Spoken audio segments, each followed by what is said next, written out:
setiap hati kami, pikiran kami. Biar apapun yang kami lakukan pada pagi hari ini boleh menyenangkan hati Tuhan. Terima kasih Tuhan Yesus, terima kasih. Di setiap kehidupan kami Tuhan, kami siap memuji memuliakan nama Tuhan. Terima kasih.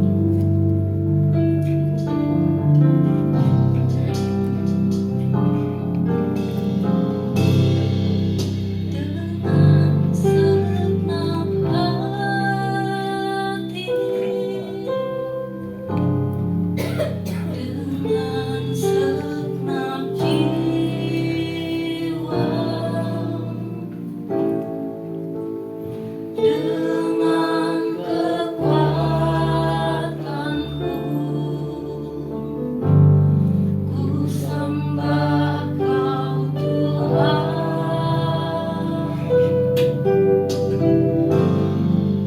Dalam kekudusan-Mu, ku angkat tanganku,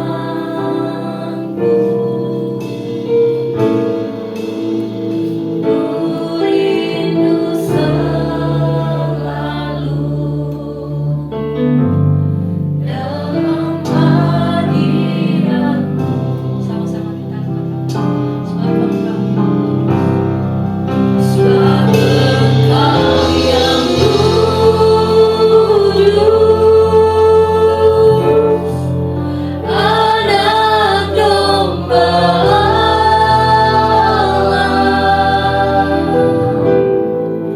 darah-Mu tercurah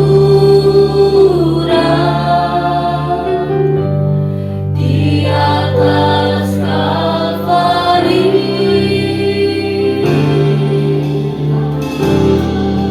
Sebab Engkau yang layak, terima pujian,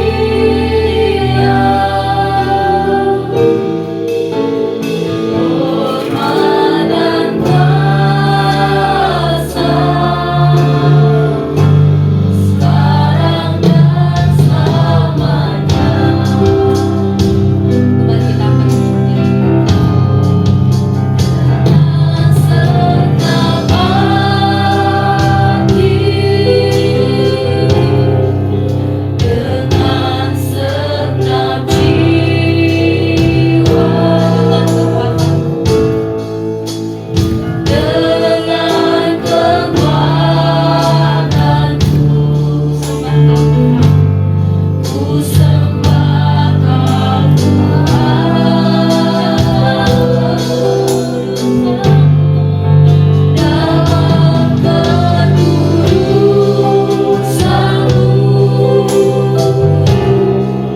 ku angkat tanganku,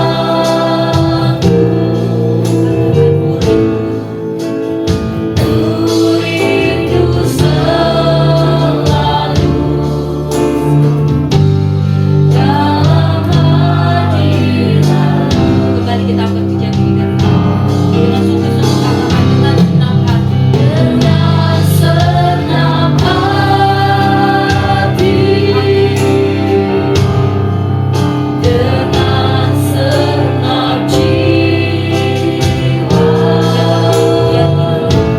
menjadi komitmen kita dengan kekuatan, segala kekuatan kita menyembah, ku sembah Kau Tuhan.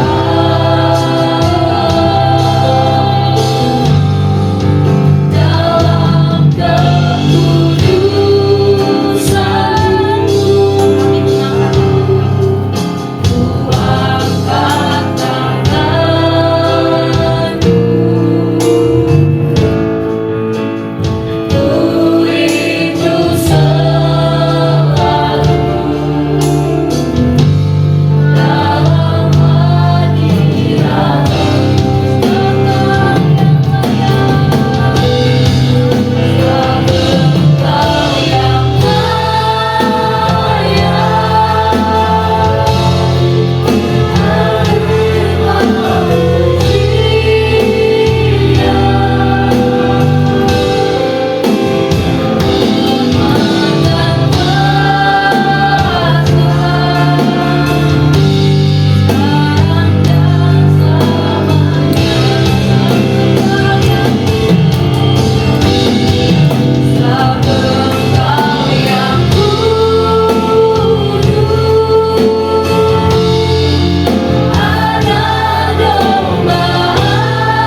Tuhan lebih lagi, katakan amin. Puji nama Tuhan, hari ini kita datang di tempat ini dengan sukacita, amin. Atau ada yang sedih? Oh tidak, semuanya bersukacita. Silakan tepuk kiri kanan. Saya bersukacita bertemu denganmu. Saya bersukacita bertemu denganmu. Oh, depan belakang juga boleh. Sebab hari ini kita merasa bahagia bisa bertemu bersama saudara-saudara kita, amin.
Di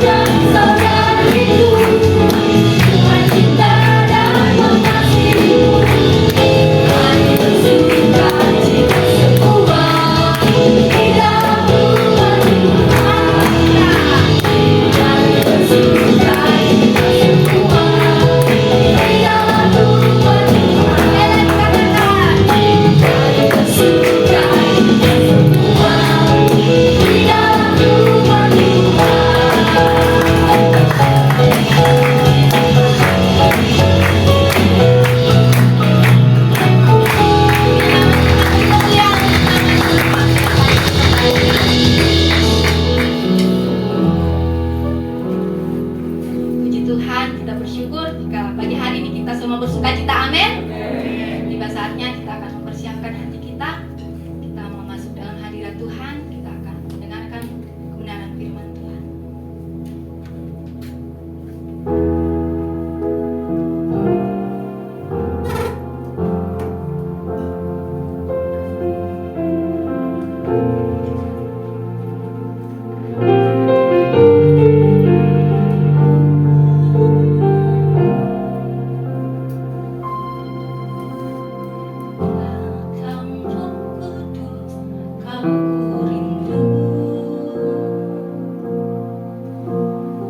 Terima kasih untuk kesempatan yang Kau berikan kami menikmati hari pagi hari ini ya Bapa.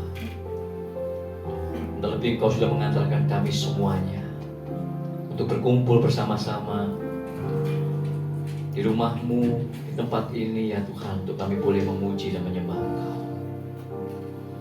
untuk kami boleh bersekutu, untuk kami boleh bersuka cita di dalam Yesus Kristus Tuhan kami.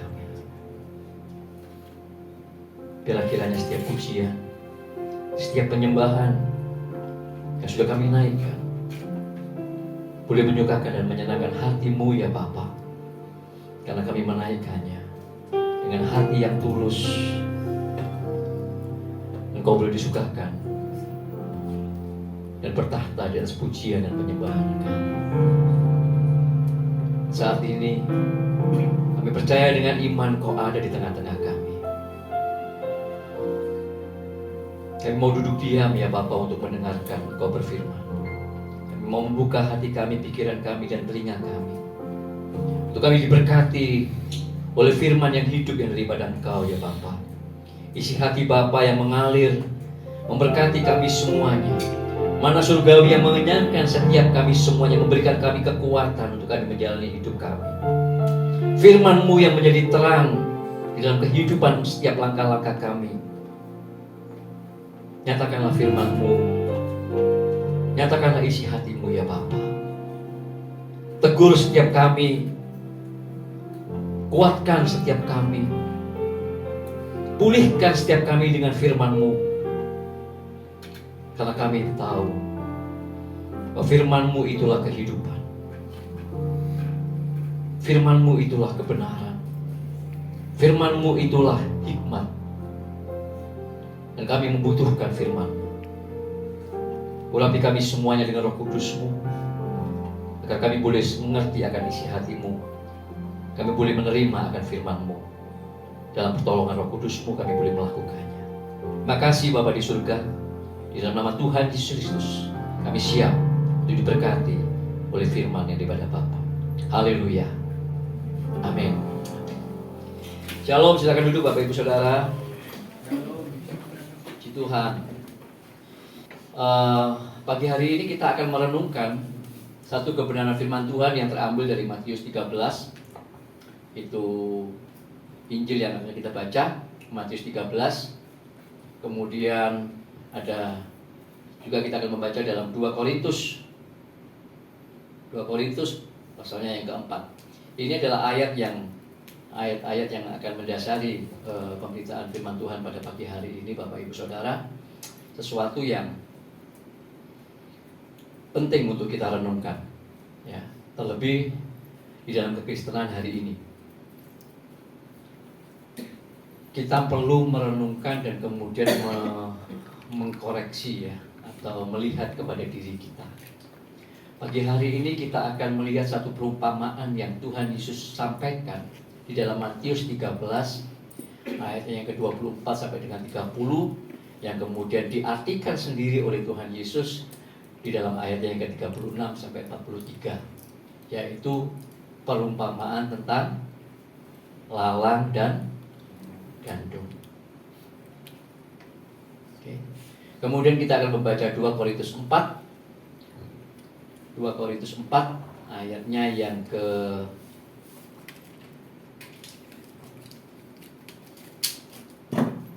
1 sampai dengan yang ke-6. Khususnya kita akan menggarisbawahi ayat yang ke-4 dan ayatnya yang ke-6. Itu adalah ayat-ayat yang akan mendasari firman Tuhan pada pagi hari ini Bapak Ibu Saudara. Oke, kita akan membaca dulu 2 Korintus 4 ayatnya yang pertama sampai dengan yang ke-6. Kita akan garis bawahi di sana ayatnya yang ke-4 dan ayatnya yang ke-6.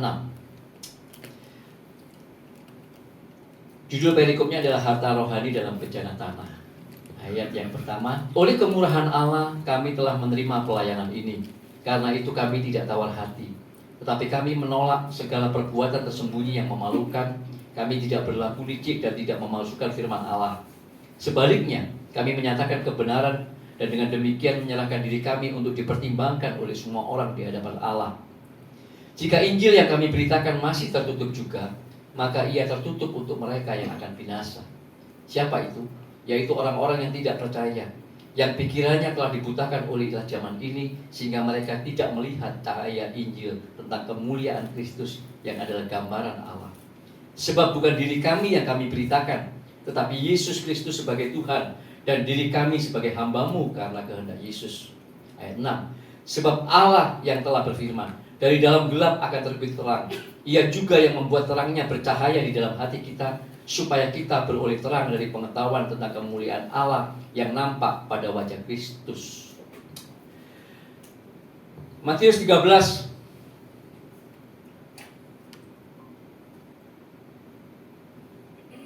Matius 13 ayatnya yang ke-24 sampai dengan yang ke-30 itu adalah perumpamaan tentang lalang dan gandum. Yesus membentangkan suatu perumpamaan lain kepada mereka, katanya, hal kerajaan surga itu seumpama orang yang menaburkan benih yang baik di ladangnya. Tetapi pada waktu semua orang tidur, datanglah musuhnya menaburkan benih lalang di antara gandum itu lalu pergi. Ketika gandum itu tumbuh dan mulai berbulir, nampak jugalah lalang itu. Maka datanglah hamba-hamba Tuan ladang itu kepadanya dan berkata, Tuan, bukankah benih baik yang Tuan taburkan di ladang Tuan? Dari manakah lalang itu? Jawab Tuan itu, seorang musuh yang melakukannya. Lalu berkatalah hamba-hamba itu kepadanya, jadi maukah Tuan supaya kami pergi mencabut lalang itu? Tetapi ia berkata, jangan, sebab mungkin gandum itu ikut terjabut pada waktu kamu mencabut lalang itu. Biarkanlah keduanya tumbuh bersama sampai waktu menuai. Pada waktu itu aku akan berkata kepada para penuai, kumpulkanlah dahulu lalang itu dan ikatlah berberkas-berkas untuk dibakar. Kemudian kumpulkanlah gandum itu ke dalam lumbungku. Ayat yang ke-36, maka Yesus pun meninggalkan orang banyak itu lalu pulang. Murid-muridnya datang dan berkata kepadanya, jelaskanlah kepada kami perumpamaan tentang lalang di ladang itu. Ia menjawab katanya, orang yang menaburkan benih baik ialah anak manusia. Ladang ialah dunia. Benih yang baik itu adalah anak-anak kerajaan, dan lalang itu adalah anak-anak si jahat. Musuh yang menaburkan benih lalang ialah iblis. Waktu menuai ialah akhir zaman, dan para penuai itu malaikat. Maka seperti lalang itu dikumpulkan dan dibakar dalam api, demikian juga pada akhir zaman. Anak manusia akan menyuruh malaikat-malaikatnya, dan mereka akan mengumpulkan segala sesuatu yang menyesatkan dan semua orang yang melakukan kejahatan dari dalam kerajaan. Semuanya akan dicampakkan ke dalam dapur api. Di sanalah akan terdapat ratapan dan kertakan gigi. Pada waktu itulah orang-orang benar akan bercahaya seperti matahari dalam kerajaan Bapa mereka. Siapa bertelinga, hendaklah ia mendengar. Bapak, Ibu, Saudara, pagi hari ini kita akan merenungkan melalui pembacaan yang sudah kita ayat-ayat firman Tuhan di dalam 2 Korintus 4 ayat 1 sampai dengan 6 dan Matius 13 ayat 24 30 sampai 36 sampai 43 ini. Sesuatu yang kalau kita mau merenungkan dengan sungguh-sungguh adalah sebuah kengerian. Ya. Bagaimana dikatakan dalam Matius 13 itu, lalang dan gandum itu dibiarkan tumbuh bersama-sama. Sampai kapan? Sampai akhir zaman. Kalau kita sampai kedatangan Tuhan Yesus, atau kita yang kemudian waktu hidup kita sudah berakhir dan kemudian baru tahu apakah kita lalang atau kita ini gandum.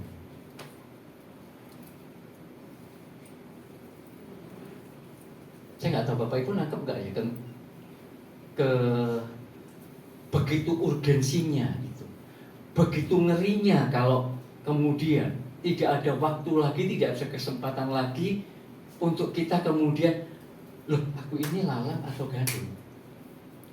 Tapi sudah di ujung. Kalau anak sekolah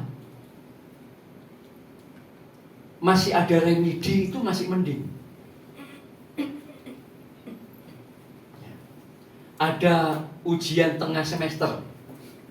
untuk kemudian menjadi sebuah bahan evaluasi sebelum UAS tiba. Tapi dalam kekristenan yang kita jalani, dalam perumpamaan yang Tuhan Yesus berikan ini, ternyata ada orang-orang yang ternyata itu jenisnya adalah lalat.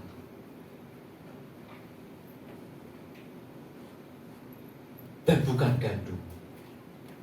Tapi taunya itu nanti di ujungnya. Sementara dalam perjalanan waktu semuanya dibiarkan tumbuh bersama.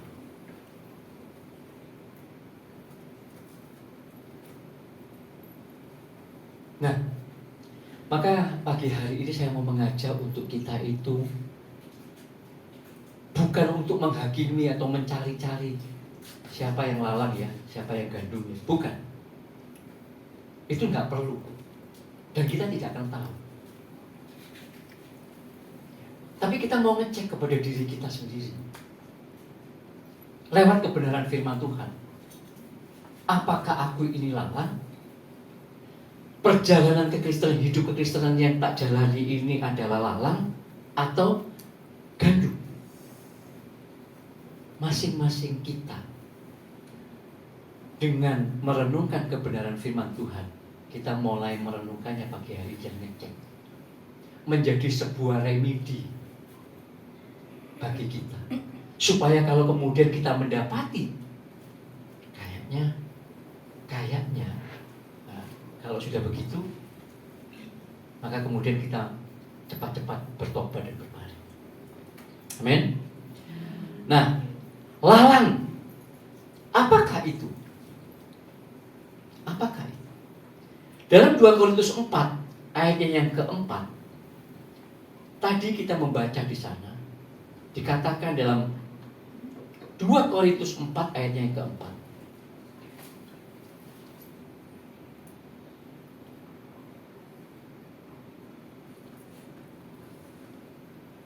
ada orang-orang yang sudah diberitakan Injil, yang sudah menerima Injil, tetapi kemudian Injil itu rupanya tertutup, tidak pernah masuk dalam hati mereka, hanya dengar saja. Ya. Dan ternyata Injil itu tidak pernah mengubah cara berpikir mereka, tidak pernah mengubah pemahaman mereka. Cara berpikir, pemikiran, pengertian mereka nggak pernah berubah. Dikatakan di ayat 4, karena orang-orang itu sebenarnya tidak percaya karena pikirannya telah dibutakan oleh apa? Ilah zaman ini. Mereka nggak pernah melihat cahaya Injil tentang kemuliaan Kristus yang adalah gambaran Allah itu. Tapi mereka dengar. Mereka dengar masuk telinga kanan, keluar telinga kiri, nggak pernah masuk ke dalam hati mereka. Karena dikatakan mata hati mereka sudah dibutakan oleh ilah zaman ini. Bapak Ibu, saya ketika merenungkan ayat-ayat firman Tuhan ini, saya mendapati beberapa contoh yang Alkitab tulis terkait mengenai orang-orang yang dibutakan oleh ilah zaman. Yang pertama, 2 Raja-Raja 6 ayat 15-17.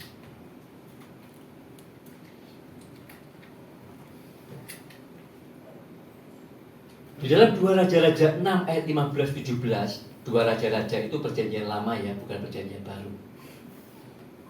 Oke. Dikatakan di sana ketika pelayan abdi Allah ini Elisa, abdi Allah dan pelayan itu adalah Gehasi.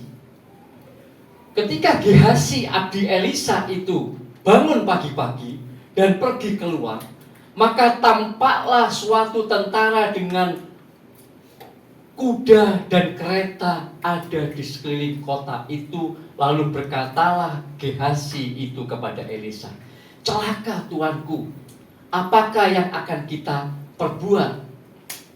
Kemudian jawab Elisa kepada Gehazi, jangan takut, sebab lebih banyak yang menyertai kita daripada yang menyertai mereka.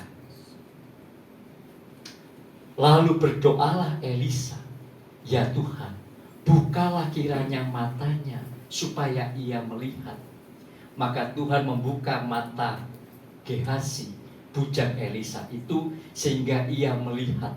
Tampaklah gunung itu penuh dengan kuda dan kereta berapi sekeliling Elisa. Bapak Ibu Saudara, Gehazi tidak bisa melihat dengan mata hatinya hal-hal yang rohani. Orang-orang yang dibutakan oleh ilah zaman sama, tidak bisa melihat hal-hal yang rohani sekalipun mereka mendengarkan Injil. Kenapa Gehazi nggak bisa melihat seperti Elisa melihat? Sehingga Elisa mesti berdoa dulu untuk Gehazi supaya dia bisa melihat apa yang bisa dilihat oleh mata hati rohaninya, hal-hal rohani. Kenapa?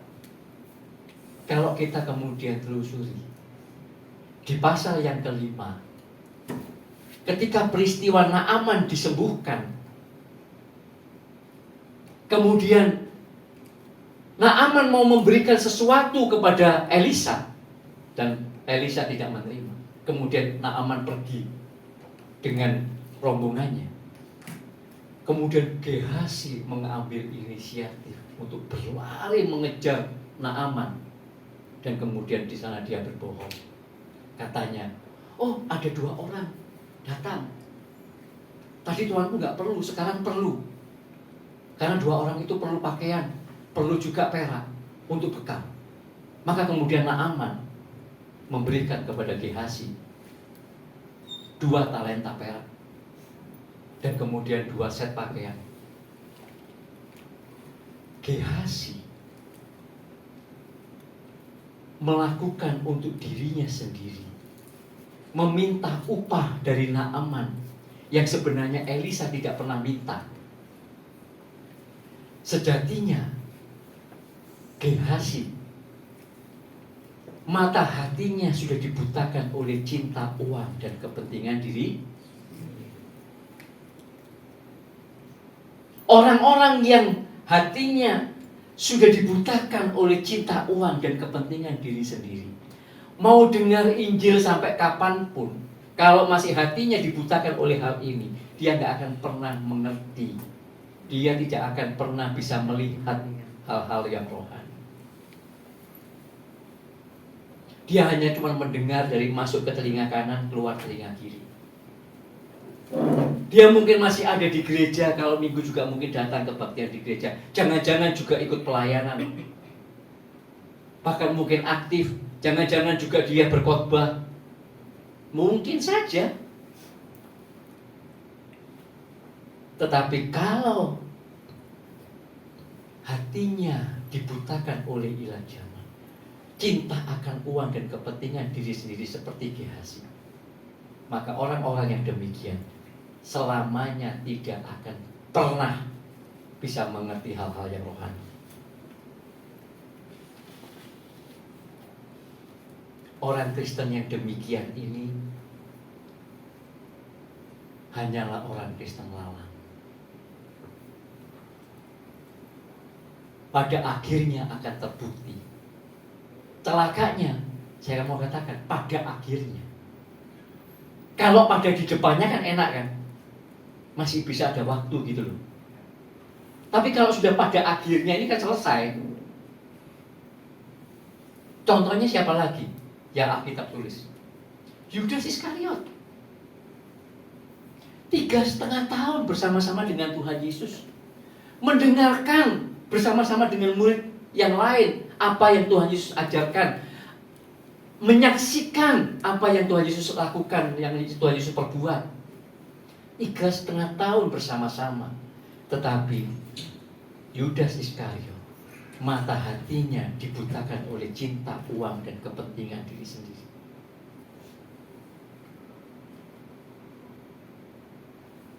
Ia nggak mampu juga untuk melihat perkara rohani, bahwa Yesus Kristus yang dia sedang bersama-sama ini adalah anak Allah. Dia adalah Kristus, bahwa dia adalah Mesias keturunan Daud, Raja, segala raja yang akan memerintah kekal selama-lamanya. Dia nggak bisa lihat itu. Sehingga kemudian pada akhirnya Yudas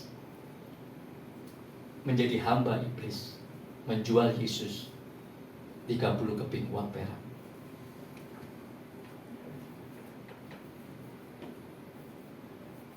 Laki-laki pada akhirnya, ngeri loh Bapak Ibu Saudara. Makanya saya mau mengajak Bapak Ibu untuk merenungkan. Jujur saya juga tidak tahu seandainya 10-12 tahun yang lalu Tuhan tidak menegur saya, menghajar saya dengan perkara-perkara yang mungkin bagi saya itu sesuatu yang tidak enak, sesuatu yang tidak nyaman, sesuatu yang menyakitkan. Kalau seandainya Tuhan tidak sayang saya dan menegur saya sedemikian, jangan-jangan, dan mungkin saya bisa pastikan, saya hanyalah seorang Kristen lalang, yang pada akhirnya saya didapati hanyalah lalang yang dibakar. Sekalipun saya mungkin sudah pelayanan, pergi ke desa-desa, mungkin saya juga punya kebaikan, menolong mungkin beberapa anak muda, bertemu dengan beberapa orang yang mungkin perlu ditolong dan saya menolongnya. Tapi semuanya itu lalang. Nanti kita akan tahu. Jangan pernah berpikir bahwa ketika kita berbuat baik, ketika kemudian kita itu bisa melakukan aktivitas-aktivitas yang nampak rohani, seperti berdoa, seperti apalagi misalnya melayani, jadi pemain musik, jadi WL, jadi singer, jadi pemberita firman, jadi apa, ya, yang sepertinya itu nampak rohani. Belum tentu. Bisa jadi semua aktivitas itu, bahkan ketika kita memberi, menolong seseorang, ketika mungkin kita berbuat baik, belum tentu itu menyatakan bahwa diri kita adalah orang Kristen gandum.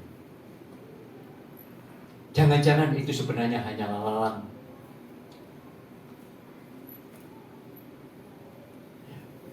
Nanti kita akan melihat di belakang. Maka hati-hati. Kekristenan itu adalah sesuatu yang sebenarnya tidak sulit.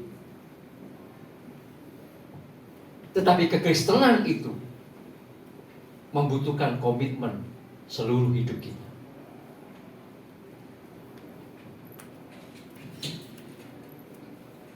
Untuk menjalaninya day by day, dari hari ke hari. Ngeri kalau kemudian seperti yang Yudas Iskariot alami. Saya tidak membayangkan 3,5 tahun bersama-sama dengan Tuhan Yesus sendiri.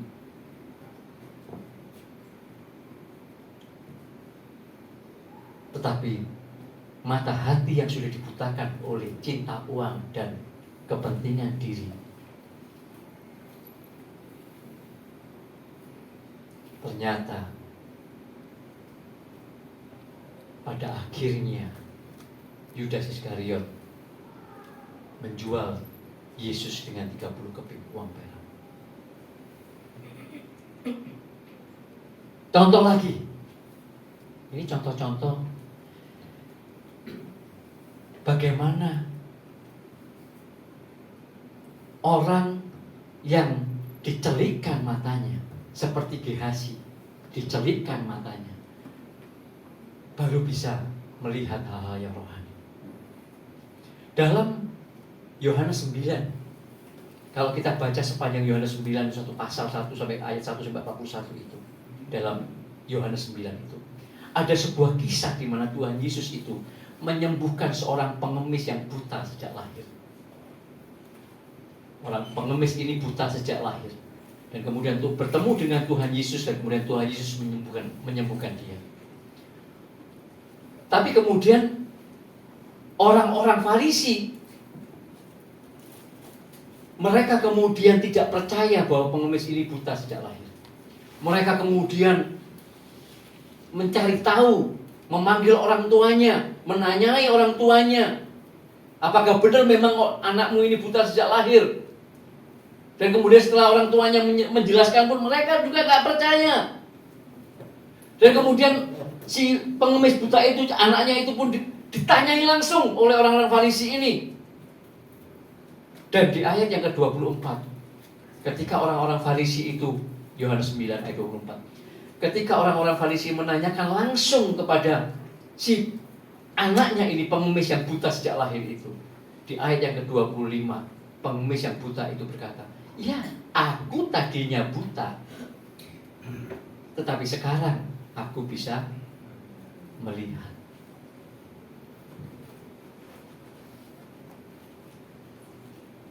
Siapa yang buta, siapa yang sudah bisa melihat? Pengemis ini tadinya bertemu dengan Tuhan Yesus, kemudian dia bisa melihat. Dan ketika ia sudah bisa melihat, kemudian ketika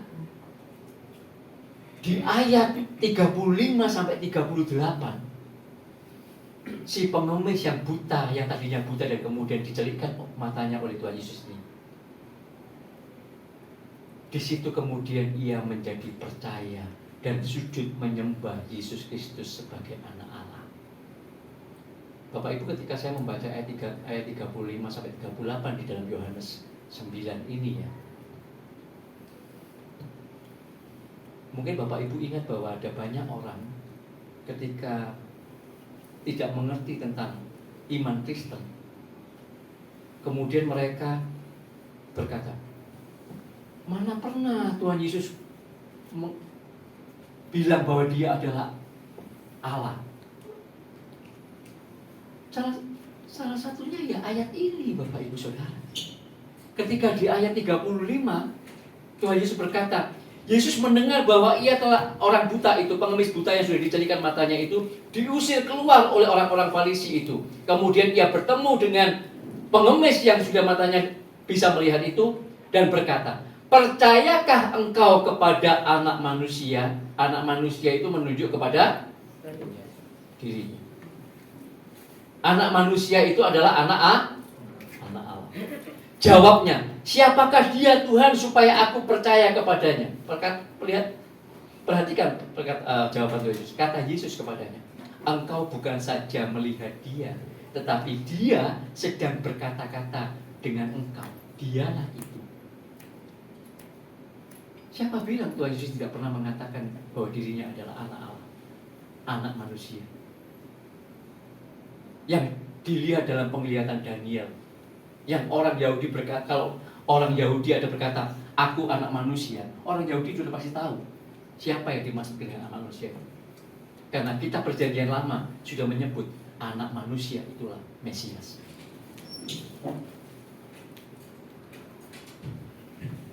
Di ayat ini Tuhan Yesus mengatakan, aku anak manusia, akulah Mesias yang kau nanti-nantikan, akulah anak Allah.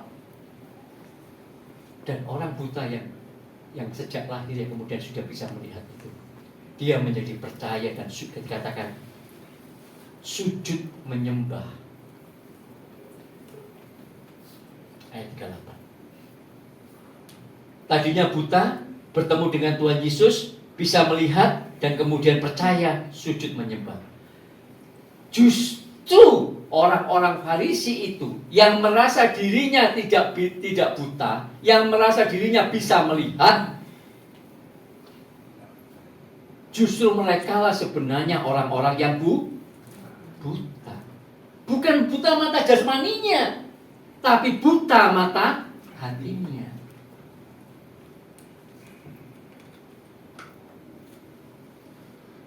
Makanya Tuhan Yesus berkata di ayat yang ke-39, Aku datang untuk menghakimi supaya barang siapa tidak melihat, dapat melihat. Dan supaya barang siapa yang dalam kurung merasa dapat melihat, menjadi ayat 31. Sekiranya kamu buta, kamu tidak berdosa. Sekiranya kamu benar-benar buta, kamu tidak berdosa. Tetapi karena kamu berkata, kami melihat, padahal kamu buta, maka tetaplah Ada orang-orang yang ternyata dibutakan oleh ilah zaman, bukan cuma sekedar cinta uang dan kepentingan diri, tetapi dibutakan oleh pengetahuan kebenaran agama.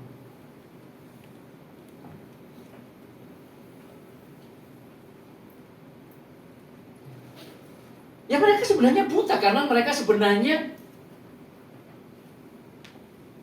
hanya merasa melihat oleh karena mereka mengerti tentang kebenaran agama. Yang semakin ketika seseorang itu merasa memiliki pengetahuan tentang agama, maka kemudian mereka itu menjadi orang-orang yang sombong, orang-orang yang angkuh. Makanya gak heran kalau kemudian orang-orang demikian itu seperti orang Farisi ini. Tingkah lakunya menuduh, mengecam, menghakimi, mengucilkan, bahkan menghalalkan untuk membunuh orang lain yang tidak sepaham dengan, dalam tanda kutip, kebenaran mereka. Karena mereka menganggap bahwa tindakan mereka untuk menghalalkan membunuh itu adalah tindakan membela Allah dan kebenaran. Persis dengan orang-orang Farisi. Inilah gambaran daripada orang-orang. Apa yang dialami oleh Gehazi, apa yang dialami oleh Yudas Iskariot, apa yang terjadi pada orang-orang Farisi itu, sekalipun mereka disebut sebagai ahli-ahli agama.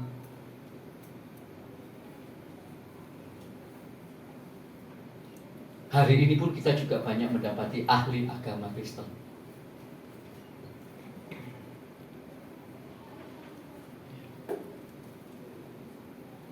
Inilah gambaran orang-orang yang sebenarnya adalah mata hatinya sudah dibutakan oleh ilah zaman.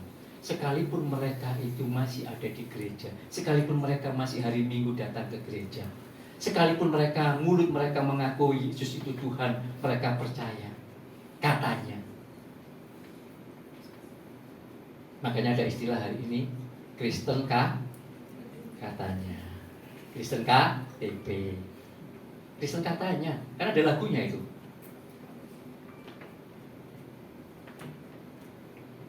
Ya. Tapi sebenarnya ternyata kita mau renungkan, inilah orang-orang yang kemudian sekalipun mengaku Kristen, sebenarnya mereka adalah lalat dan bukan gandum. Karena hatinya itu sudah tertutup oleh ilah zaman. Apakah itu cinta uang, apakah itu kepentingan diri mereka sendiri, apakah itu karena kebenaran-kebenaran agamawi yang hanya sekedar sebuah agama saja, dengan segala rutinitas dan aturan-aturan dan liturgi-liturgi yang mereka tetap jalankan, bahkan mereka bela. Yang semakin mereka masuk ke dalamnya hanya akan memunculkan kesombongan dan keangkuhan. Tapi persoalannya nggak sadar gitu.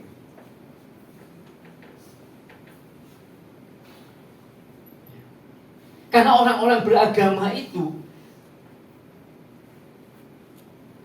kalau saya mengatakan mereka itu sombong, mereka angkuh, belum tentu kesombongan keangkuhan mereka itu bisa vulgar. Karena mereka mungkin juga bisa baik, bisa menolong orang.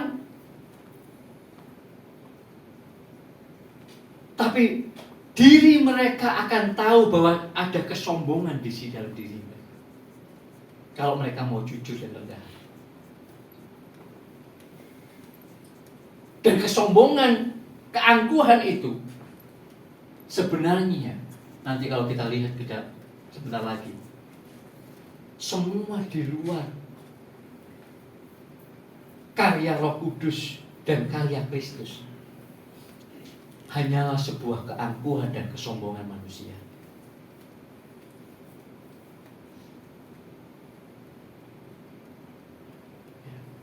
Maka tiga contoh daripada Gehasi, Yudas, dan kemudian orang-orang Farisi ini pagi hari ini menjadi perenungan untuk kita. Kristen yang seperti apa yang sedang tak jalani hari ini? Nah, seharusnya kita adalah orang-orang Kristen yang dikatakan dalam 2 Korintus 4 tadi.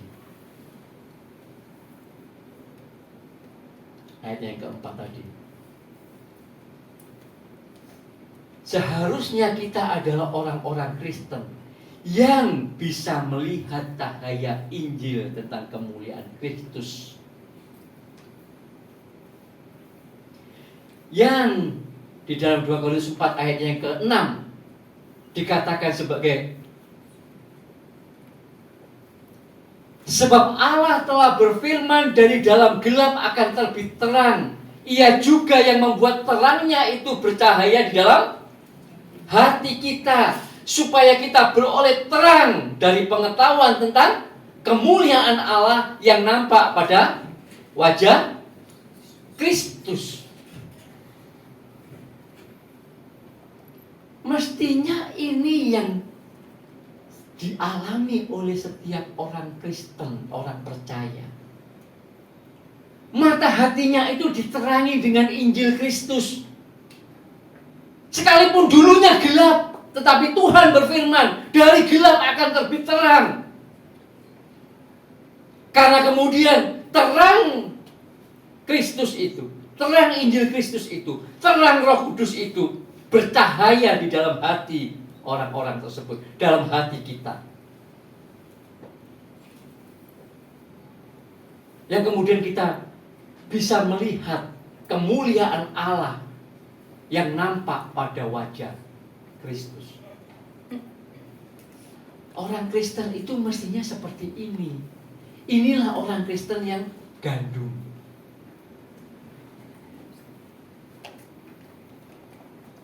Contohnya siapa? Contohnya adalah ketika Saulus, sang penganiaya jemaat itu, kemudian mengalami buta selama 3 hari di kota Damsyik. Dan kemudian Tuhan mengutus Ananias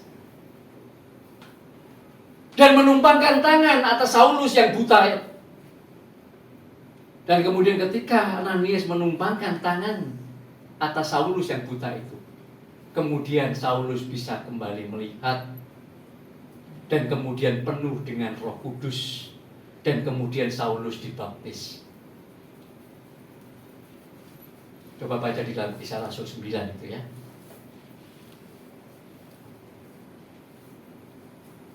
Nah, setelah Saulus itu kemudian, yang buta itu kemudian dicelikkan matanya, kemudian penuh Roh Kudus, dan kemudian dibaptis. Sejak itu mata hati Saulus diterangi oleh Roh Kudus, oleh terang kemuliaan Kristus. Dan Saulus itu kemudian menjadi Paulus. Saulus si penganiaya jemaat itu menjadi Rasul Paulus, sang pemberita Injil Kristus, yang bahkan kemudian dipakai oleh Allah untuk menuliskan hampir daripada 2/3 Alkitab Perjanjian Baru.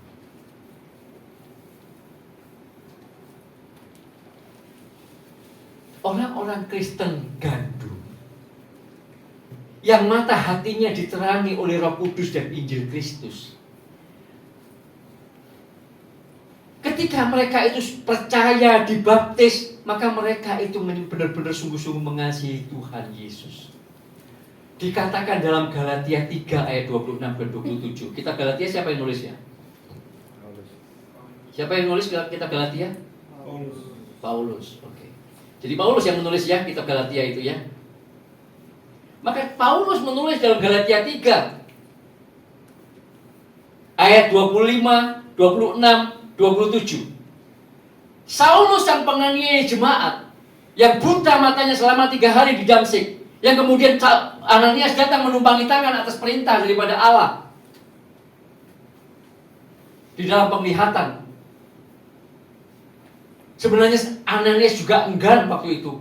Jangan Tuhan, itu kan orang itu kan penganiaya jemaat, ngapain aku ke sana? Tapi kemudian Ananias taat. Dia tumpang tangan.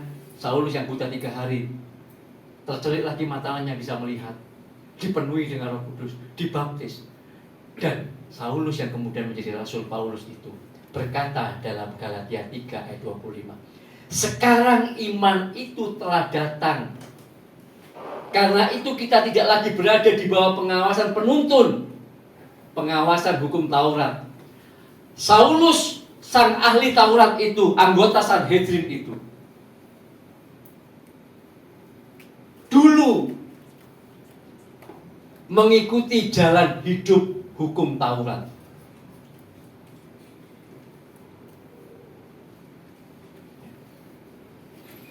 Dengan begitu taat, sebagai murid terbaik dari Gamaliel, dia mengikuti dengan teliti jalan hidup hukum Taurat itu, bahkan menjadi anggota Sanhedrin yang terhormat. Tetapi sekarang kemudian iman itu telah datang. Tidak lagi berada di bawah pengawasan hukum Taurat. Karena kamu semua yang dibaptis dalam Kristus, dikatakan apa? Sebab kamu semua adalah anak-anak Allah karena iman di dalam Yesus Kristus. Karena kamu semua, ayat 27, yang dibaptis dalam Kristus telah mengenakan, tidak lagi mengenakan jalan hukum Taurat, tetapi mengenakan jalan hidup Kristus. Mengenakan Kristus, mengenakan jalan hidup Kristus.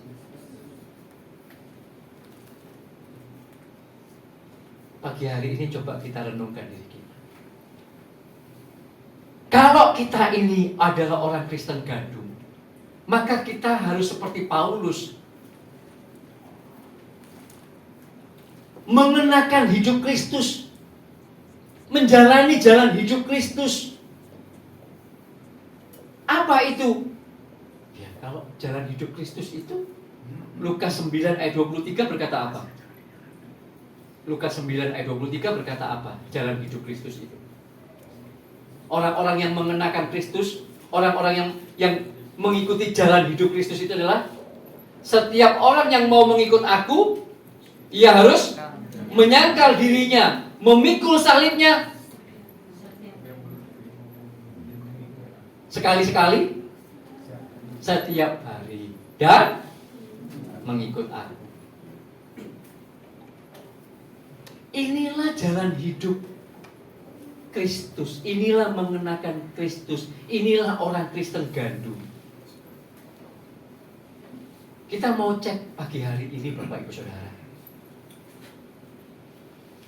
Kristen seperti apa yang sedang kita hidupi?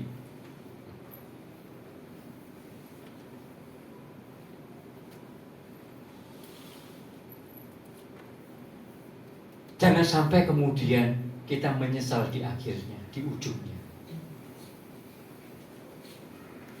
Orang Kristen gandum itu paling tidak ya, kalau saya mau ringkes-ringkes lah gitu ya, supaya nggak terlalu panjang gitu dalam sebuah khotbah begitu ya.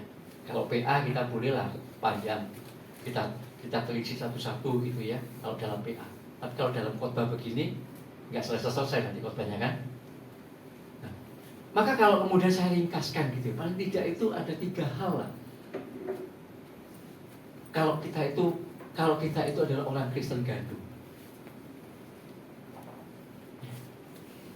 Tiga hal ini harus paling tidak ada dalam hidup kekristenan kita. Yang pertama, orang Kristen gandum itu dikatakan menyangkal dirinya, memikul salibnya setiap. Mereka itu adalah orang-orang yang menjalani hidupnya bukan untuk melakukan kehendaknya sendiri, bukan sak karepe dhewe. Tetapi mereka menjalani hidupnya untuk melakukan kehendak Allah, kehendak Kristus. Seperti Kristus, Yohanes 4 ayat 34, makananku ialah melakukan kehendak Bapa dan menyelesaikan. Sama. Orang-orang Kristen gandum itu paling tidak dicirikan yang pertama itu nggak sakarepe dhewe jalan hidupnya.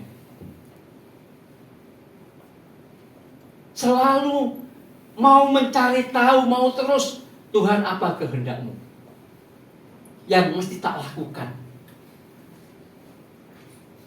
Kalau ada orang menjadi Kristen tapi nggak pernah bergumul untuk menanyakan, Tuhan apa kehendakmu yang mesti tak lakukan. Menjalani hari-hari gelondong saja begitu terus gitu. Tanpa pernah bergumul untuk menanyakan kehendak Allah yang harus dikerjakan.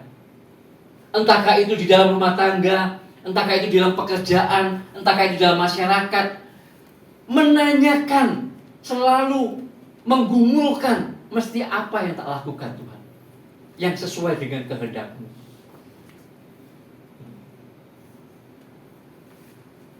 Ketika mereka di kampus, mereka di tempat pekerjaan, di kantornya, ketika mereka kemudian bekerja mencari uang, ketika mereka bermasyarakat, ketika mereka melayani di gereja, ketika mereka mungkin menjadi seorang pendeta, menjadi seorang gembala, semuanya itu selalu dalam pergumulan untuk Tuhan, apa kehendak-Mu yang mesti tak lakukan.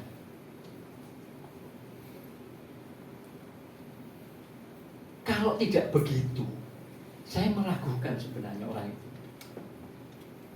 Yang Kristen yang gelundung gitu.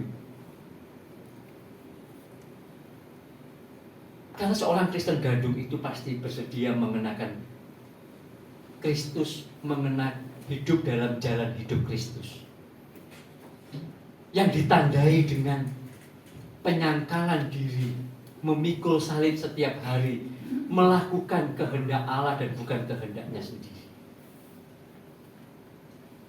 Yang kedua, mereka kemudian ketika mereka itu diberkati oleh Tuhan lewat pekerjaan mereka, lewat pelayanan mereka, dan kemudian ada berkat-berkat Tuhan yang Tuhan percayakan, maka seorang Kristen gandum pasti bukan menerima berkat-berkat itu hanya untuk sekedar memperkaya diri dan supaya bisa menikmati kesenangan-kesenangan. Bukan. Orang Kristen gandum pasti akan menerima berkat Tuhan itu untuk suatu hidup yang kekal, untuk bekal kekekalan. Seperti yang Tuhan Yesus katakan di dalam Yohanes 6 ayat 27.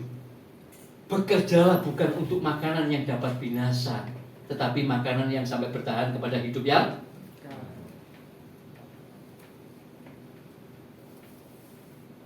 seperti yang dikatakan dalam Matius 19 ayat 21. Matius 6 ayat 19-21. Orang-orang Kristen gandum itu kalau kemudian mereka bekerja, kemudian mereka melayani Tuhan, kemudian mereka apapun yang sedang mereka berkarya gitu di tengah-tengah dunia ini. Apakah sebagai seorang profesional, sebagai karyawan, sebagai pemilik perusahaan, sebagai gembala, sebagai pemain, sebagai pelayan-pelayan di gereja, sebagai pengerja, apapun, dan kemudian Tuhan mempercayakan berkat-berkatnya, maka kemudian mereka menerima berkat-berkat itu untuk sebagai sarana untuk mengumpulkan berkat kekal. Mereka kemudian menggunakan berkat-berkat itu menjadi alat untuk yang kemudian mereka mengatakan menggenapi apa yang Tuhan Yesus katakan dalam Matius 6 ini. Tidak mengumpulkan harta di bumi, karena di bumi ini ngengat dan karat akan bisa merusakkannya. Pencuri bisa membongkar dan mencurinya. Tuhan Yesus katakan apa? Kumpulkanlah bagimu apa? Harta di surga. Karena di sana ngengat karat gak ono. Pencuri pun gak akan pernah bisa mencurinya. Kenapa? Karena dikatakan, karena di mana hartamu berada, di situ juga hatimu. Karena harta kita di dalam kekekalan itu ada di dalam hati kita. Itu adalah kualitas hati nurani kita. Yang ikut PA pasti sudah paham kualitas hati nurani. Itu adalah kualitas karakter kita, karakter Kristus yang ada di dalam diri kita.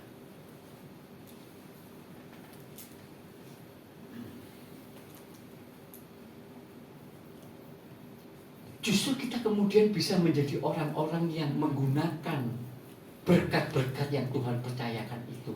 Apakah itu uang, apakah itu jabatan, apakah itu kekuasaan, apapun itu, untuk kemudian mengumpulkan harta kekal, untuk mengumpulkan harta di surga, bekal masuk ke dalam kekekalan. Itu orang Kristen gandum.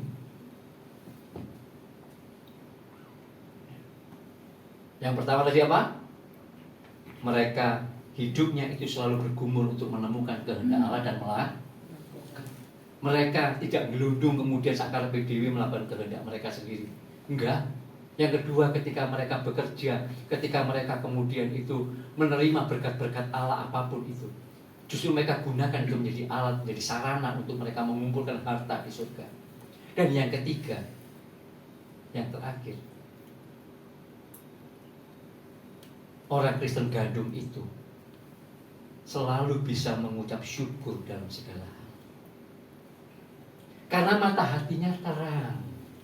Mata hatinya itu mengerti akan perkara-perkara rohani. Mata hatinya diterangi oleh Injil Kristus, diterangi oleh Roh Kudus. Mereka mengerti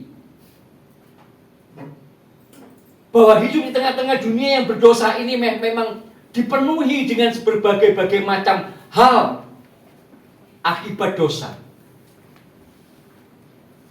Tetapi mereka ketika mengerti itu, mereka kemudian bisa mengucap syukur ketika mereka mengalaminya. Kenapa? Karena mereka tahu bahwa di dalam Yesus Kristus mereka itu akan dapat melewatinya. Filipi 4:13 kan berkata, segala perkara dapat di dalam Dia. Segala perkara itu dapat tak lewati.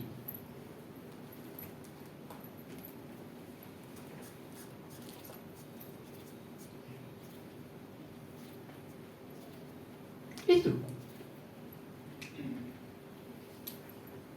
Dan kita mengucap syukur, kenapa? Karena segala perkara itu yang bahkan yang tidak baik, yang bahkan kemudian yang bagaimanapun bentuknya, kita tahu bahwa Roma 8 ayat 28 berkata, Allah turut bekerja untuk mendatangkan kebaikan, menjadikan kita semakin serupa dengan.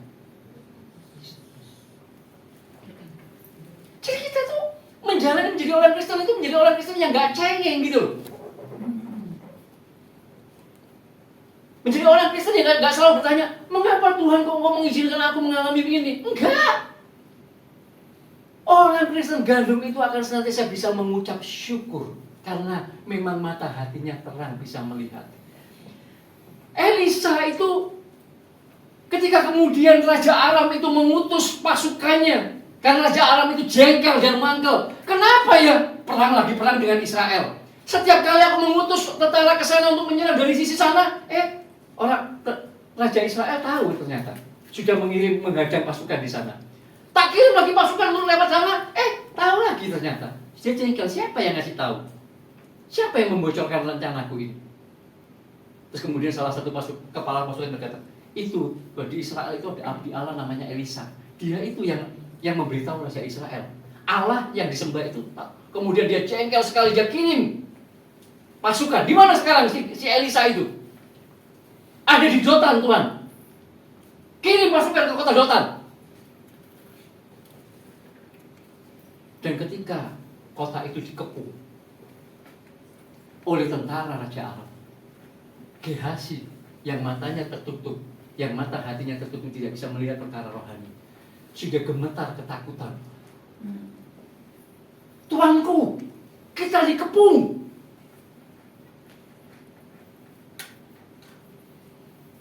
Elisa, sang abdi Allah, yang mata hatinya terang, dia bisa melihat perkara rohani. Gak usah khawatir kamu. Kamu coba lihat itu. Tentara Aram itu berapa sih? Kamu lihat. Seluruh perbukitan itu dipenuhi dengan bala tentara surga. Orang Kristen gandum yang mata hatinya terang itu selalu bisa melihat perkara-perkara rohani di balik setiap peristiwa apapun. Amin. Tidak pernah jadi cengeng dia.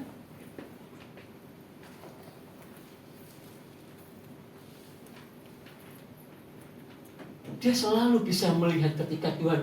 Kenapa? Karena dia tahu Allah itu loh turut bekerja dalam segala sesuatu. Nggak mungkin apa yang terjadi dalam kehidupanku, dalam diriku, dalam keluargaku, dalam pekerjaanku, dalam apapun itu, entah oleh karena sebab apapun, bahkan oleh sebab karena kebodohanku pun, bisa jadi karena kita bisa dalam masa-masa kebodohan. Tidak mungkin terjadi kalau Allah tidak izin. Dan kalau Allah izinkan, pasti untuk kebaikan.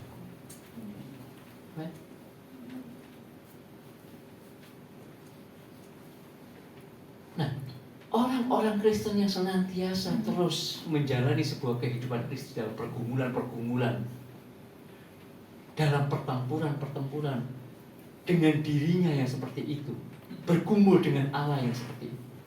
Inilah orang-orang Kristen gandum, Bapak Ibu Saudara, yang bisa mengucap syukur dalam segala hal.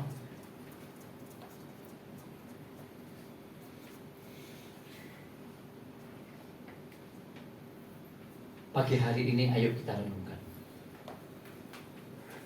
Saya ingin menutup khotbah ini untuk mengingatkan kita semuanya, supaya jangan sampai kita di tempat ini terus berjalan dari waktu ke waktu gitu ya. Saya senantiasa mau berkata seperti Rasul Paulus berkata,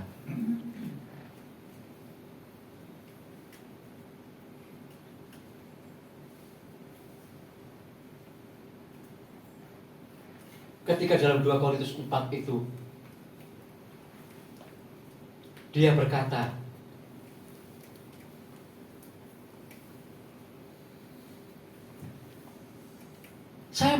saya sebagai hamba Tuhan di tempat ini sebagai gembala, saya menantang diri saya mau bersama-sama dengan Rasul Paulus, saya mau berkata, oleh kemurahan Allah aku menerima pelayanan ini. Maka aku tidak tawar hati. Aku mau menolak segala perbuatan tersembunyi yang memalukan. Aku tidak mau berlaku licik dan memalsukan firman Allah. Aku mau menyatakan kebenaran. Dan aku mau menyerahkan diriku untuk ditimbang, untuk dilihat oleh siapapun di tempat ini.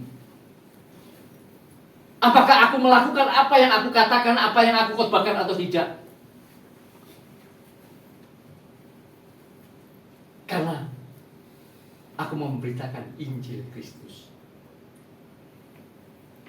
dan bukan yang lain-lainnya.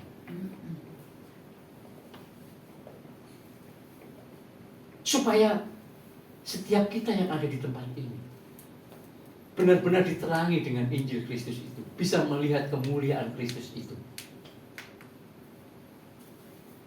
Supaya dari dalam hidup kita itu kemudian muncul terang Allah, terang Kristus, terang Roh Kudus. Tidak ada yang lain.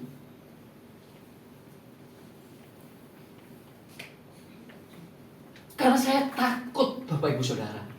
Saya gentar. Kenapa? Dan seharusnya perkataan Tuhan Yesus ini juga bukan saja menggentarkan saya, mestinya juga menggentarkan Bapak Ibu Saudara. Di mana itu? Matius 7, 21, 23 adalah ayat yang terakhir.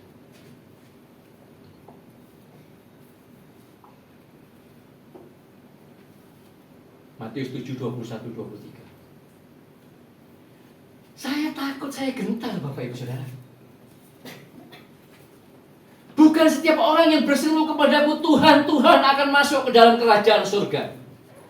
Melainkan dia yang melakukan kehendak Bapakku yang di surga. Pada hari terakhir, ini masalahnya. Selalu tadi dari awal saya katakan, ini problemnya. Pada hari terakhir.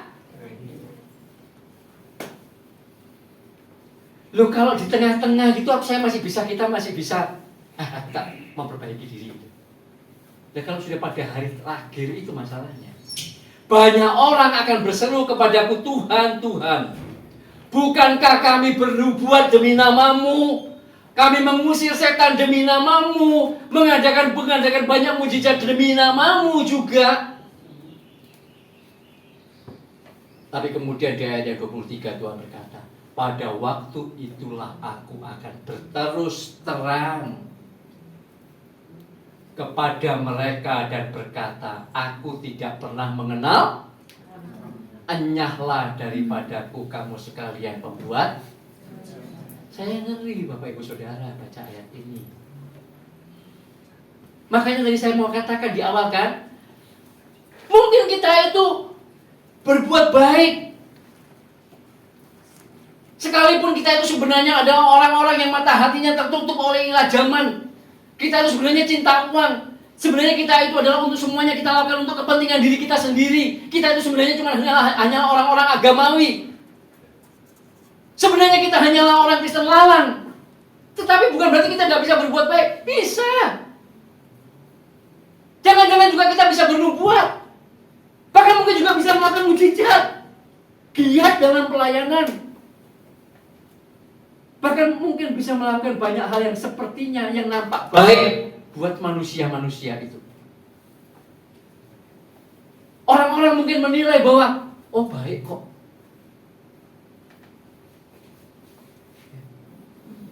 Tapi sejatinya semuanya itu lahir dari kepentingan kita sendiri. Dari karena agama.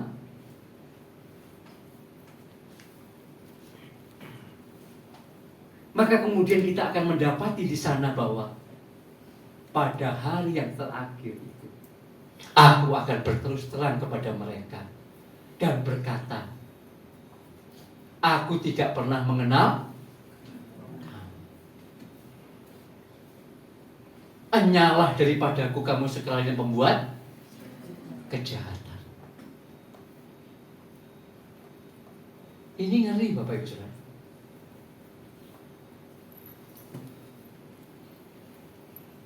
Maka di sini kita kemudian mendapatkan satu kunci yang kita sebagai orang Kristen itu harus pegang terus.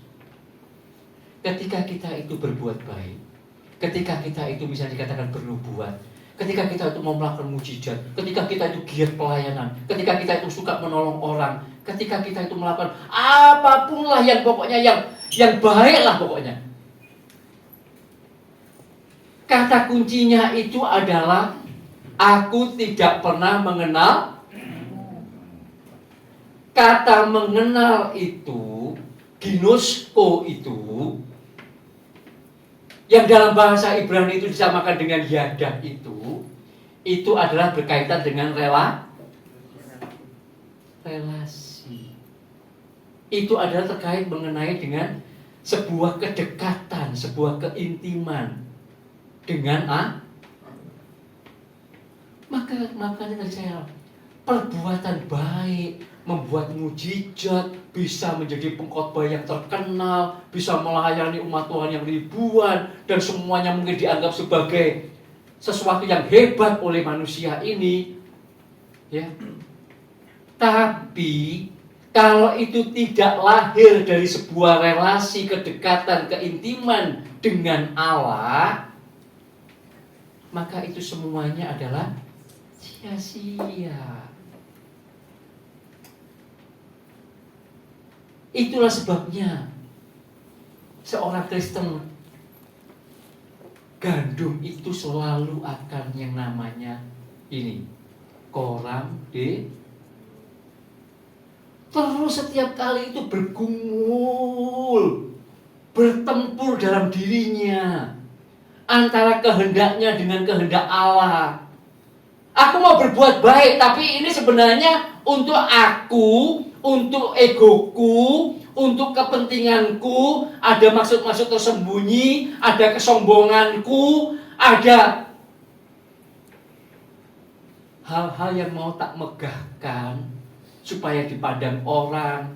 Ketika aku pelayanan, ketika aku berkhotbah, ketika aku apapun, jadi WL, main musik, ketika aku apapun, itu sebenarnya lahir dari sebuah pergumulan, sebuah koram deo dengan Allah, untuk kemudian iya, Allah menghendaki aku melakukan ini, atau karena itu adalah karena kehendak kita. Orang lain tidak tahu. Orang lain tahunya kita tampil di depan. Orang lain tahunya kita berkhotbah. Orang lain tahunya kita melayani. Orang lain tahunya kita memberi. Yang tahu itu adalah diri kita dengan apakah itu kita lakukan karena kehendak Allah. Ini bukan hal yang mudah, Bapak Ibu Saudara. Makanya kekristenan itu adalah sebuah hal yang simpel. Kekristenan itu sederhana. Tetapi kesederhanaan kekristenan itu menyita seluruh hidup kita. Membutuhkan komitmen segenap hidup kita untuk melakukannya dari hari ke hari. Sama seperti kalau saya dulu ketika saya pernah jadi seorang marketing. Ketika saya masuk pertama kali jadi marketing properti dulu, di awal tahun 2000. Kemudian juga ditawari kemudian juga masuk jadi marketingnya asuransi. Itu sama mentornya, sama seniornya itu, sama yang punya itu kantor itu. Dia ngomong, ingat ya,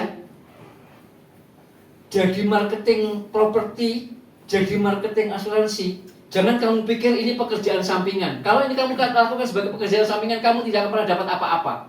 Saya masih ingat betul itu. Jangan kamu pikir bahwa pekerjaan marketing properti, marketing asuransi ini adalah pekerjaan sampingan yang bisa kamu lakukan sambil lalu begitu. Kalau kamu lakukan seperti itu, kamu nggak dapat apa-apa.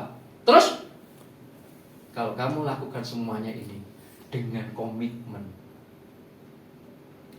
bukan sebagai pekerjaan sampingan, tapi sebagai sebuah pekerjaan sepenuhnya, baru kemudian kamu akan bisa melihat hasilnya. Hari ini pekerjaan marketing aja saya ditanamkan begitu.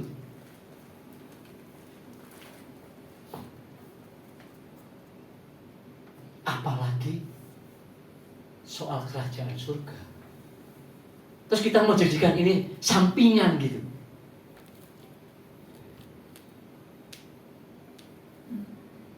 Dan kemudian kita berharap nanti kita akan sampai di kerajaan surga begitu. Jangan mimpi. Yang marketing properti, marketing asuransi saja, kalau itu menjadi hanya sekedar pekerjaan sampingan saja, tidak akan dapat hasil kalau tidak dengan segenap hati dilakukan. Apalagi untuk urusan kerajaan surga. Betul Bapak Ibu Saudara. Nah, jadi makanya pagi hari ini ayo kita cek diri kita masing-masing Bapak Ibu. Mari pemain musik yang singer.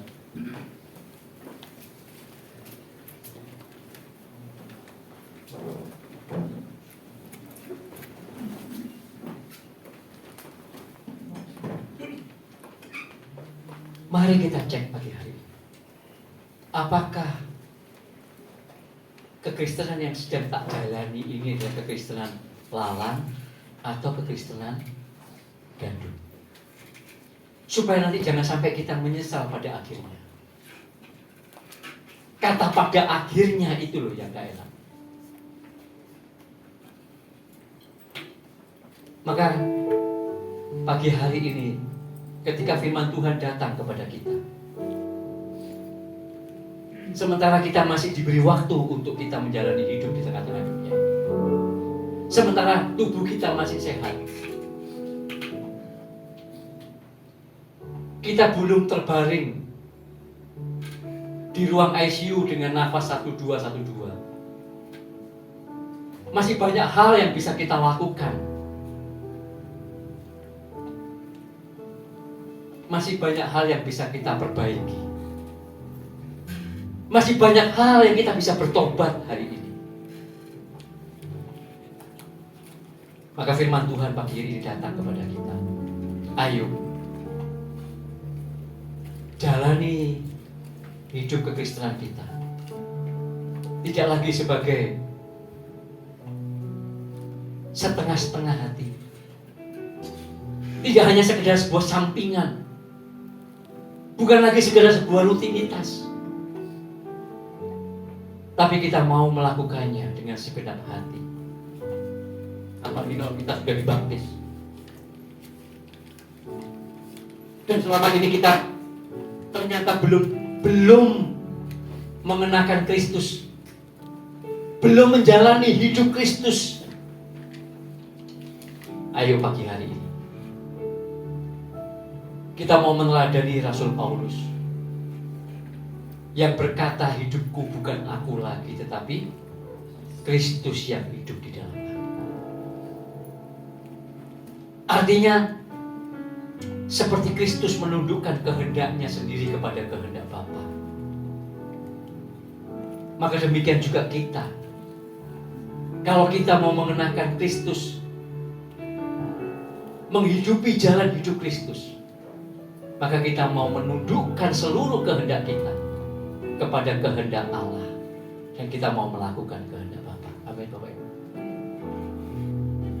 Ayo pagi hari ini kita bangkit berdiri.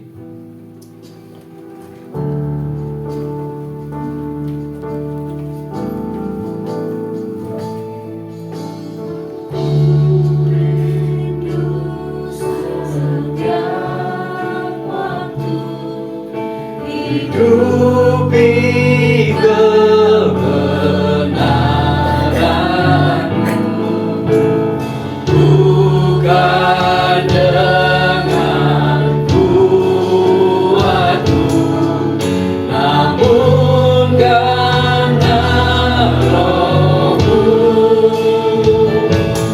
Yesuslah yang ku pegang teguh.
Biarlah kiranya Roh Kudus menerangi hati kita.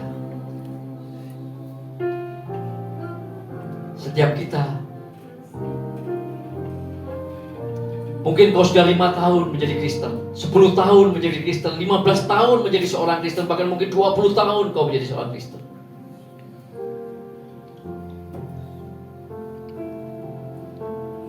Pagi hari ini, mari kita ambil waktu sejenak. Bapa di surga mau pagi hari ini kita meresponi firman-Nya.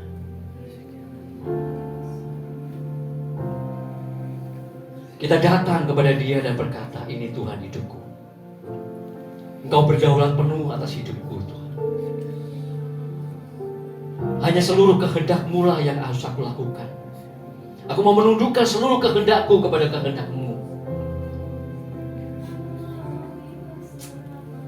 Pagi hari ini, mari kita pribadi lepas pribadi.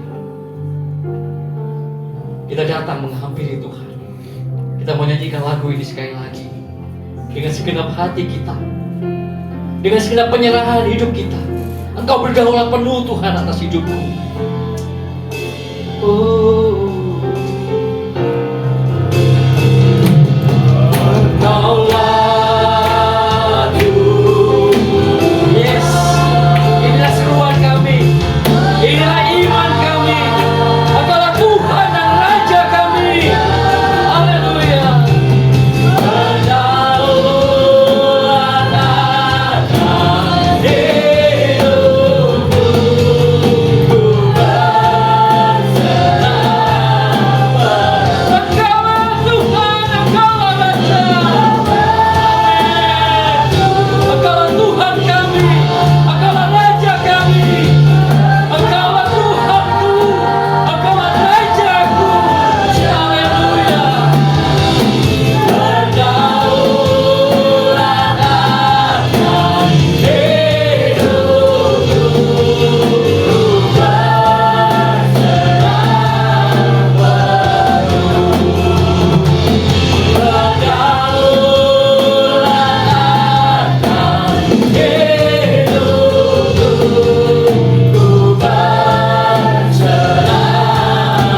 Sekali lagi kita katakan.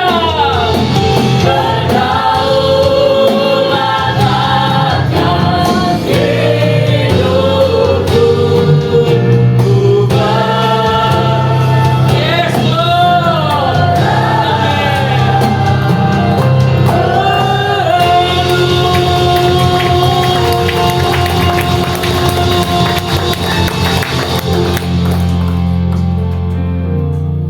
Bapa di surga, terima kasih untuk berkat firman. Sementara kami masih sehat, sementara kami masih bisa melakukan banyak hal dengan tubuh kami, firman-Mu datang mengingatkan dan menegur kami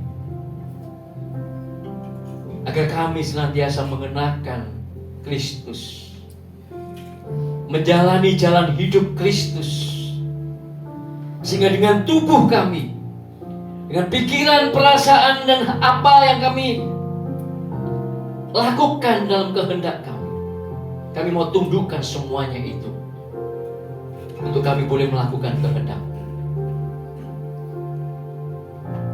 Kami menjadi alat-alat peragamu ya Tuhan. Di tengah-tengah dunia ini, kami menjadi orang-orang Kristen yang melakukan kehendak Bapa di surga. Kiranya Roh Kudus menolong kami, menerangi setiap hati kami, dan biarlah kiranya Injil Kristus yang sudah kami dengar itu menuntun kami untuk kami boleh senantiasa melakukan kehendak Bapa dalam setiap hidup kami, hari lepas hari. Sehingga ketika kami dimanapun Kau tempatkan, kami menjadi orang-orang Kristen yang setiap orang yang bertemu kali, mereka bisa melihat Roh Kudus mengalir dalam hidup kami. Injil Kristus itu yang kami peragakan. Dan nama-Mu ya Bapa dipermuliakan. Terima kasih Bapa di surga. Ampuni kami, belas kasihani kami. Ada begitu banyak hal yang masih belum berkenan kepada-Mu. Saat ini kami mau pulang mengakhiri ibadah kami pada pagi hari ini, Bapa. Kami mengangkat tangan kami dan kami memandang kepada wajah Bapa di surga. Oh, haleluya. Haleluya. Oh, Lord Jesus Kristus Tuhan. Jemaat Betani Shalom Family yang dikasihi Tuhan. Saat ini pulanglah. Terimalah berkat dan rahmat yang baru dari Bapa kita di surga. Turun terjurah limpah di dalam kehidupanmu, dalam keluargamu, dalam pekerjaanmu, dalam pelayananmu, dalam apapun juga yang dikerjakan oleh tanganmu. Senantiasa limpah dengan berkat dan rahmat yang dari Bapa. Cinta kasihnya di dalam Tuhan Yesus Kristus yang sempurna dan persekutuan Roh Kudus itu yang senantiasa akan menolongmu, itu yang senantiasa akan menguatkanmu, itu yang senantiasa menuntunmu, dan itu semuanya juga yang akan membuatmu berhasil untuk melakukan kehendak Bapa di dalam seluruh hidupmu. Sehingga kita semuanya adalah anak-anak Bapa di surga yang penuh dengan limpah, diberkati oleh Bapa di surga di dalam nama Tuhan Yesus Kristus. Semua kita yang sudah berkati sama-sama kita katakan. Amin. Berkati selamat hari.